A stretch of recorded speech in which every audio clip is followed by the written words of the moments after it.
তারেক রহমানের সংবর্ধনা নিয়ে নির্বাচন কমিশনের নালিশ দিল জামায়াতে ইসলামী। দলটির অভিযোগ, নির্বাচনী আচরণবিধি লঙ্ঘন করছে বিএনপি।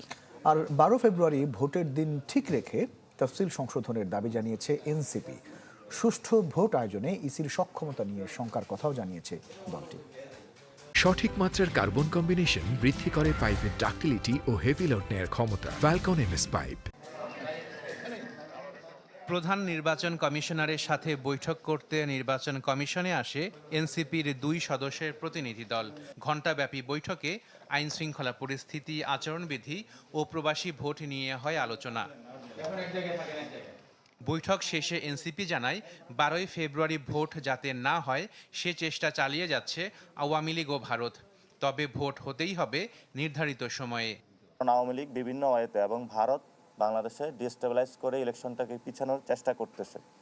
সেই ক্ষেত্রে যাতে ইলেকশন না পিছায়, যত সময় ইলেকশন হয় সে বিষয়ে আমরা আজকে ইলেকশন কমিশনের কাছে জানতে চেয়েছি। তারা সেই বিষয়গুলো ব্যাখ্যা দিয়েছেন। সকল দলের প্রার্থীদের ক্ষেত্রে যাতে নিরাপত্তা নিশ্চিত করা হয়। 12 তারিখে যদি ইলেকশন করতে হয় ফেব্রুয়ারি, তাহলে নির্বাচন কমিশনে আরো সক্ষমতা বাড়াতে হবে। বিকেলে আসে জামায়াতের প্রতিনিধি দল। তারাও ঘণ্টাব্যাপী বৈঠক করে সিইসির সাথে। বৈঠক শেষে দলটি জানায় আইন শৃঙ্খলা পরিস্থিতি ও নিরাপত্তা নিয়ে রয়েছে উদ্বেগ। একটি দলের সংবর্ধনা অনুষ্ঠানে আচরণবিধি লঙ্ঘিত হচ্ছে বলে মনে করে জামায়াতে ইসলামী। কেউ অনেক ফ্যাসিলিটিস পাবেন, ভিভিআইপি ফ্যাসিলিটিস পাবেন, আবার কেউ পাবেন না।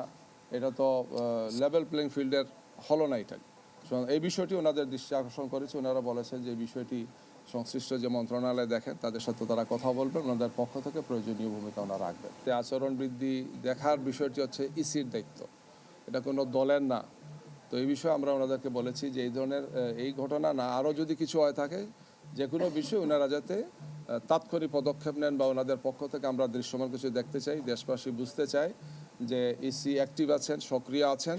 বিষয়টি রিটার্নিং কর্মকর্তা দেখবেন বলে জানান ইসি সচিব। ওখানে কোনো আচরণ লঙ্ঘন হবে কিনা সেইগুলো আপনারা দেখভাল করবেন কিনা সেটা রিটার্নিং অফিসার দেখবেন।